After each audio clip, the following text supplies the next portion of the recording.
نحمده ونصلي ونسلم على رسوله الکریم اما بعد. دین کی ترویج کے لیے، اسلام کے ابلاغ کے لیے، باتیں اوروں تک پہنچانے کے لیے جتنے بھی ذرائع استعمال کیے جائیں جن کے فوائد ہو سکتے ہوں، جس سے دوسروں کو وہ بات آسانی سے سمجھ میں آ جائے، یہ شریعت کا مزاج ہے کہ ان کو اختیار کرنا چاہیے. نئے طریقے، نئے انداز شریعت میں ٹھہراؤ نہیں ہے، جمود نہیں ہے. چنانچہ اللہ کے رسول صلی اللہ علیہ وسلم نے خود حضرت سلمان فارسی رضی اللہ تعالیٰ عنہ کے مشورے پر خندق کا جو نظام کیا، وہ بالکل نیا تھا، بالکل ایک اجنبی چیز تھی ادھر کے لوگوں کے لیے. چنانچہ مشرکین کے لیے وہ ایک بڑا ایک معرکہ ایسا ہو گیا کہ وہ پریشان ہو گئے اور اللہ سبحانہ و تعالیٰ کی طرف سے مدد آئی. اسی طرح آگے بھی جہاں جہاں جو معاملات ہوئے، سمندری سفر اور اس میں باقاعدہ جو ہے جہاد کی صورت، یہ سب بھی تو نئے طریقے جس جگہ جہاں جہاں ضرورت پڑی، خود قرآن کے لکھنے میں اس کو باقاعدہ کتابی شکل میں لکھ لینا، کیونکہ وہ ایک محفوظ لکھی ہوئی تو تھی قرآن کی تمام آیات، لیکن الگ الگ متفرق، ایک کتابی شکل میں نہ تھی. ابو بکر صدیق رضی اللہ تعالیٰ عنہ کے دل میں یہ بات اللہ سبحانہ و تعالیٰ نے اتار دی، ان کی بات سمجھ میں آ گئی حضرت عمر فاروق کے مشورے پر. سیدنا عمر کے دل میں یہ بات آئی، انہوں نے حضرت ابو بکر صدیق کو یہ بات کہی اور بار بار کہتے رہے، اور وہ یہی کہتے تھے کہ جو کام رسول اللہ صلی اللہ علیہ وسلم نے نہیں کیا، ایک نیا سا کام ہے، ذرا فکر ہے، پریشانی کہیں ہم کسی غلطی میں نہ پڑ جائیں، ہم ایسا کام کر جائیں کہ جو بعد میں نقصان دہ نہ ہو جائے. مستقبل کے بارے میں جانتے نہیں، وہی کا سلسلہ ختم ہو چکا ہے. تا وقت کہ سیدنا عمر رضی اللہ تعالیٰ عنہ کی بار بار سمجھانے سے، بار بار مشورہ اور ڈسکشن کرنے کے نتیجے میں اللہ سبحانہ و تعالیٰ نے شرح صدر سیدنا ابو بکر صدیق کے دل میں ڈال دیا، اور الحمد ان کو یہ حاصل ہو گیا، گویا شرح صدر حاصل ہو گیا. اس سے کام شروع کیا گیا. اور سیدنا عثمان کے زمانے میں جب بات آگے پھیلی تو یہ مشکل پیدا ہو گئی کہ عرب کے مختلف لہجے ہیں، تو ان لہجوں کو ایک انداز میں کر دینے کی وجہ سے خاص خط میں لکھ دیا جائے.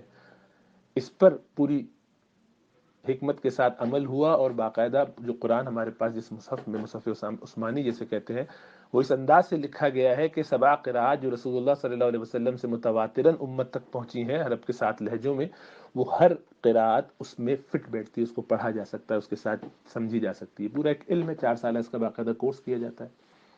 تو زمانے کے حساب سے اس چیزیں چلتی رہیں. سیدنا علی رضی اللہ تعالیٰ عنہ کے زمانے میں اعراب گرامر کے جو اصول ہیں ان میں مسائل پیدا ہوئے، تو آپ نے باقاعدہ جو ہے وہ اسود الدولی اور ان لوگوں سے یہ کام کروایا کہ گرامر کی جو اصول ہے ان کو لے کر چلو. تو قرآن پہ ان 4 خلفائے راشدین کا کنٹریبیوشن ہے اس کو پرفیکشن تک پہنچانے میں.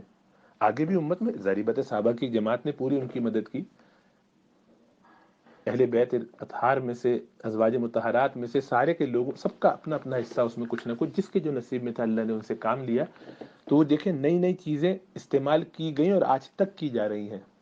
بلکہ جب پہلی دفعہ کتاب لکھنا کسی بزرگ نے، کسی شیخ نے، رسالۃ المسترشدین مثلا جب لکھا گیا کہ بھئی تزکیے کے حوالے سے کتاب لکھی جائے، تو لوگوں نے باقاعدہ تان کے بعد لوگوں نے اس پر بہت حکم لگایا، شدت کا بھی اور ناراضی کا بھی. اور یہ بھی فطری بات تھی اور یہ بھی اچھے جذبے سے تھا کہ ہم ایک نیا کام کیوں کریں جو پہلے نہیں کیا گیا. قرآن لکھا گیا، ٹھیک ہے، حدیثیں لکھی گئی، لیکن اس کے علاوہ لوگ اپنی باتیں بھی لکھنا شروع کر دیں، یہ کیسی عجیب بات ہے.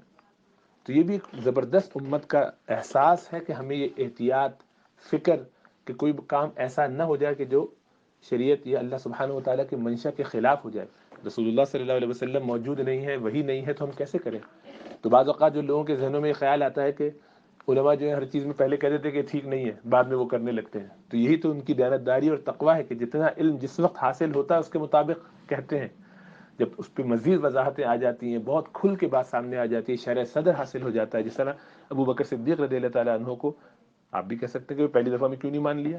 نہیں مانا اس لیے، اور نہیں ماننا چاہیے. یہی دیانت ہے کہ جب تک شرح صدر حاصل نہ ہو جائے، کہ چیز تفصیل سے پتہ نہ چل جائے، اس بات کو روکنا چاہیے کہ کام ہم نیا کرنے جا رہے ہیں.